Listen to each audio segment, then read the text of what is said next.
Hello, this is the third and final video in my three-part series, which is all about how I healed from depression using mindset and manifestation techniques and tools and practices. And that's what I've been sharing in the last two videos.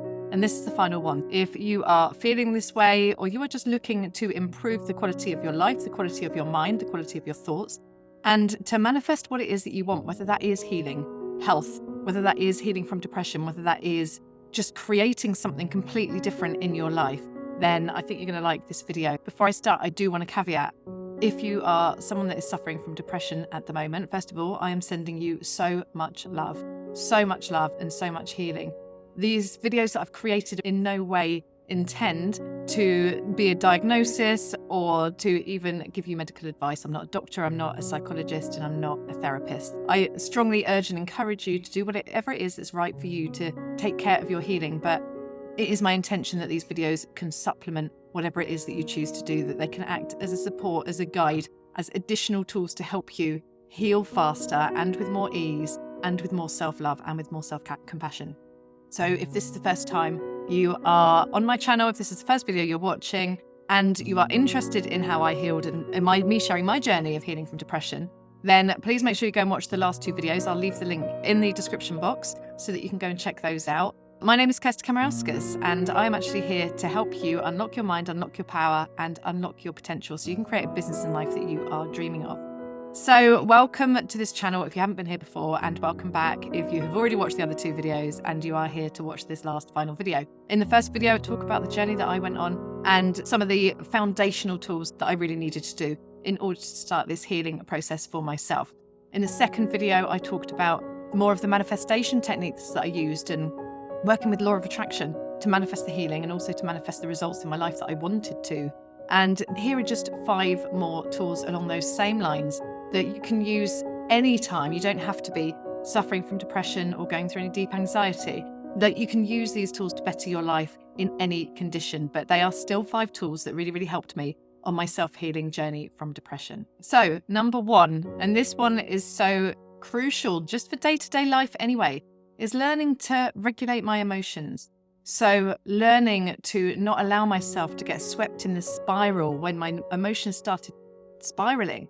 It was to just stop and think, okay, what are the thoughts that are going on in my mind right now? Because my negative emotion is telling me that I'm thinking in a way that isn't conducive to what I want, that isn't in alignment with what I want. And that is why I feel this negative emotion. That's why I feel this resistance. I'm telling myself something right now, whether it's on a conscious level or a subconscious level, that is making me feel bad. So what is that thought? Because the more I allow that thought to repeat and play over and over in my mind, the worse I'm going to feel. And then it'll get to the point where I don't have any control over my thoughts because the emotion has taken over my body and I feel completely powerless to that emotion. So what is that emotion? And part of this is really allowing ourselves, if the emotion is there, to allow us to feel it and process it too. But we also want to stop ourselves from telling ourselves that story, that thought, that belief, and allowing that to replay. So once the emotion is there, I would just allow it. I would sit with it and I would allow it to process, but with the intention that I'm releasing this emotion now, because that's so powerful, rather than repeating the same limiting belief to myself over and over whilst feeling worse and worse. Okay, I hear you. I feel you. I acknowledge you. I feel you in my body, but I also release you. Without any more thought, without compounding it with making myself feel worse or guilt or shame because I felt negative emotion, because this just compounds it and locks it in even more. So it's more about, I notice the emotion, I'm looking at the thoughts that I'm telling myself, I'm changing the thoughts that I'm telling myself, and while this emotion is here, I'm allowing it to process. I'm allowing it to pass through and I'm setting the intention to release it. So that was something really powerful, and it's a practice. And as a practice, it's something you need to practice to get better at it, because at first it feels clunky and awkward and you don't necessarily know what you're doing. But the more you just set this intention, let your soul guide you, let your higher self be the guide. Remember, you've got your higher self, your spirit guides, God, universe, source. All of this is here to support you. So you're not in this alone. So you can also reach out for help when you need it to. Now, number 2 is really about choosing that new identity. So when we're feeling depressed, we're often identifying ourselves with an old version of us, or a version of us that we no longer want to be. We might be feeling stuck where we are. We might be feeling very low self-esteem. We might have a very low self-image. So we really want to create an image of ourselves where we look at ourselves in a completely different light. And then we can start embodying that new version of us. And that version of us is always created in the mind first. And that version of us, we can only see it because it's already within us. So it's not like we're trying to be someone completely new. We can only ever access that version of us when we think about the version that we want to be, because she's already inside of us. We already have those elements, those characteristics, those qualities inside of us. So all we're doing is just giving that more focus and allowing that to grow and flourish and come out and overtake our body, overtake our mind, overtake our energy, instead of what it is we're feeling right now, instead of that old negative image, that old past image, that old past self. So who is that version of you that you want to become? Who is that version of you see yourself as becoming, you wish you could be? Because whatever you access from this point, know it's in you already, and you can become that. It's just a case of becoming aware that she's in you, right? And so this isn't something that I'd recommend at the very start of a healing journey. This is definitely something that once you've got those foundational practices and steps in, once you're, feeling the gratitude, feeling the love, you've forgiven yourself, you are taking baby steps, baby shifts in how you feel. You're letting go of the attachments, you're letting go of the pressure. These are all foundational steps to all of this, and they were for me. I couldn't just jump to becoming a new person. I had to put the foundations in first to allow myself to release from the story, from the feeling, from the identity with depression. And then I was able to start saying, so if I don't want to be that, if I don't want to be depressed, if I don't want to identify with depression, what do I want to identify with? Because remember, what we release, we have to replace. But replace with something powerful and positive. So who is that version of me that I want to be? And then that brings me on to number 3, which is we really start then creating images of what it is that we want, because our mind thinks in pictures, and law of attraction is responding to the images we hold in our mind. And the images in our mind, the strength of them and the power of them and the vibration and the attractive force of them really depend on the level of emotion we've got. So we usually think in terms of fear, in terms of doubt, looking back at our past memories, our past traumas. And this is what usually gets us into the state of feeling anxiety, feeling fear and doubt and depression as well, is because we are locked in with the wrong images. We're locked in with these images that are keeping us stuck, keeping us unhappy. The images explained in one of the other videos, because I was feeling depression and I'm a mindset and manifestation coach, I had so much self-blame and shame. And I was so critical of myself, so much self-judgment. But that's because the images I was holding was of me not being good enough, of me should be someone else, should be feeling in a different way, should be thinking in a different way. And these are the images I was holding on to. These are the thoughts, the ideas, the concepts that I was holding on to. I had to shift away from that and start seeing myself as someone that was empowered, someone that was confident, someone that was healed, someone that was positive, someone that was grateful, right? We don't need to go from feeling depressed to trying to become a millionaire and seeing ourselves as a millionaire identity, right? This is about these micro shifts again. So what is the first stepping stone in this identity? Like, how can I start seeing myself? What is the first thing I want? I want to be happy. So I start seeing myself as happy. I am happy. Remember the mantra from the last video. Every day in every way, I'm getting happier and happier. So we start building that image of us. What do we look like if we're happy? If we're happier? What do we look like if we're feeling more grateful? What do we look like if we're healed? What are those images that come into our minds? What are the visions, the scenes? What are the things we're doing? Are we treating ourselves in a different way? Are we treating our body in a different way? Are we exercising? Are we eating a healthy diet?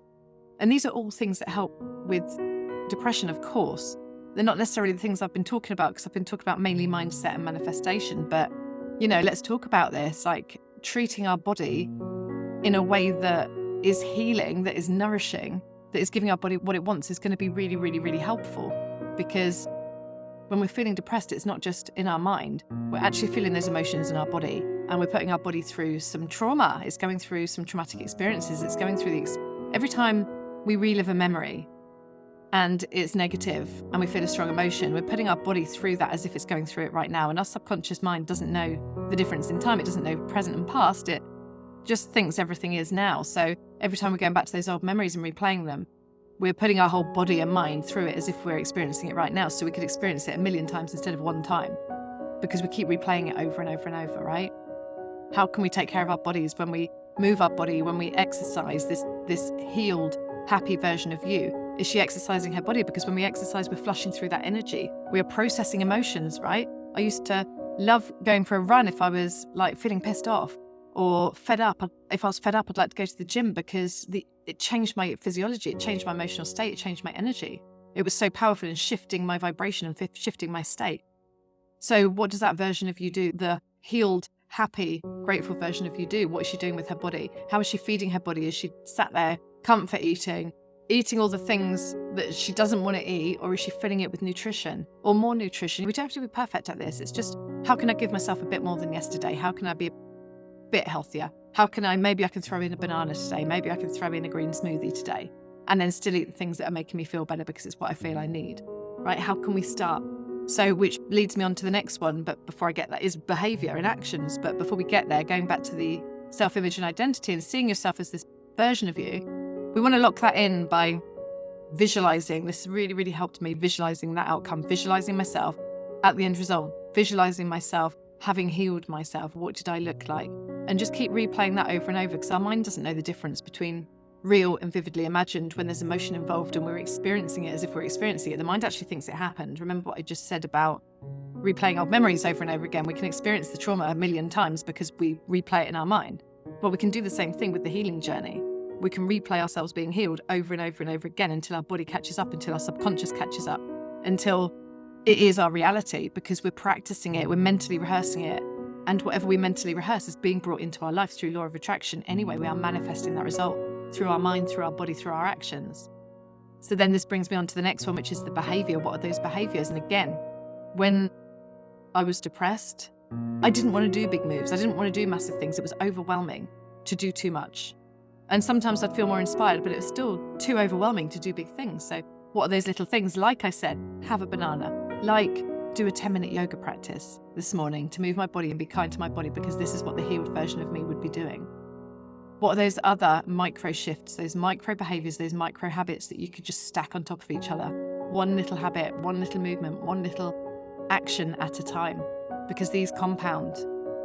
And not only that, for me, I found I felt so good about myself after, right? It's like, I think something you hear a lot when to help with depression is, start by doing the small things. So make your bed as you get up, and it makes you feel proud, and it releases different chemicals in your body, in your brain, and it makes you feel better. And you actually feel like you've achieved something, which is so much better than feeling so down, so helpless, so hopeless, so powerless, right? So you're building throughout the day with these tiny little things.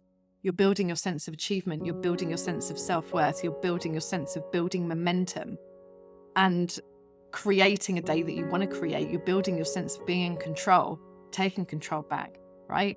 So when we align that with our healed version of us, and then we're basically bringing this into our reality, because we're building the new belief that we're healed. It's action plus the image, which is being combined. So we're actually acting as if we are that person right now, which means we're building a belief that we are that person, which means that belief is going to overtake the belief that we are depressed, right? So do you see how all this works? And then as you progress on the journey, as you heal yourself, you use all of these tools to help you reach the next level in your business and in your life. But that's for another video. And in fact, you can have a look at all my videos for those tips. So it really is about choosing how it is you want to be, how you want to feel, who you want to be, how you want to show up, how you want to think, and starting to integrate those into your everyday. And like I said, it's so important to do one small thing at a time. Otherwise it's overwhelming and it's too much and it's too far a reach. And it doesn't need to be, because compounding small steps is the fastest way to get anywhere, right? So the last tip I have for you today is really something that is linked into the last videos where we talk about forgiveness. And this is really embracing and healing your inner child. So there is a part of you, there is a young version of you, and it's likely that this version that has been causing you to feel this way, and it certainly was for me, your inner child is like a memory bank, holding on to all the memories, all the traumas, all the things that have happened to us that makes her feel unsafe, unseen, unheard, threatened. And she holds on to them. And her voice, she screams, and she gets louder and louder when we try and do things that are out of our comfort zone or that make her feel scared or threatened or unheard. So when we start reconnecting back to our inner child, making her feel safe, making her feel seen, making her feel loved, giving her what it was that she wasn't given when she was a child, reparenting her and really integrating her back into ourselves, our whole, who we are, and then building a partnership with her, then you're going to find that there's so much less resistance, so much less of an inner battle, so much less fear. And part of this inner child work, there's healing work that you can do, but it's also allowing that play side to come out in you. Like, what would make you feel fun? What would light you up? Like, what did you like doing as a child? Did you like drawing, painting, playing? Did you like swimming? What was it that you liked to do? Did you like feeding the ducks, playing with bubbles? You could just watch these bubbles with childlike wonder, to reconnect back to that part of you, to see the simple, joyful things in life, to be present again. This simple thing can be powerful and healing, and it can really bring you back into line with your small self, your younger self, your inner child, which really, really helps this healing process go a long way too. So they were my 5 tips for this video. I think in total I've shared about 18, and I know there's a lot, and it's not like you have to go and do them all. It's just, like I said right from the beginning and in every video, I just wanted to share my experience so I can show you and share with you the tools that helped me on my self-healing journey, healing from depression, from the inside out. They are all so powerful. They all have their place. They all have the right time. So all it is just really trusting your intuition, trusting your guidance. You know what you need. When you stop and listen, you know what you need.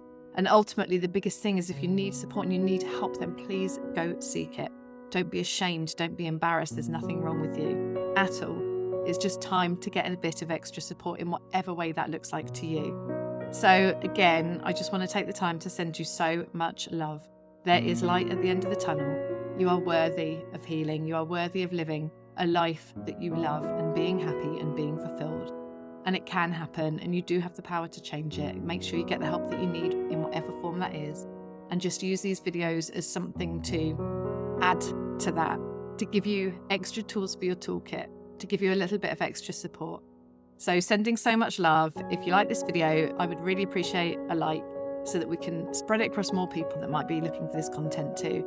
And if you're new to the channel and you like this, please hit subscribe. I release videos every week, usually on business, manifestation, and mindset. And of course, if you haven't seen the other 2 videos, make sure you go back and watch them. They are in the description box, so you can check those out too. So I am sending so much love. I hope you have an amazing day, and I'm holding the vision of you as your most healed, fulfilled, and happy self. Sending love. See you in the next one.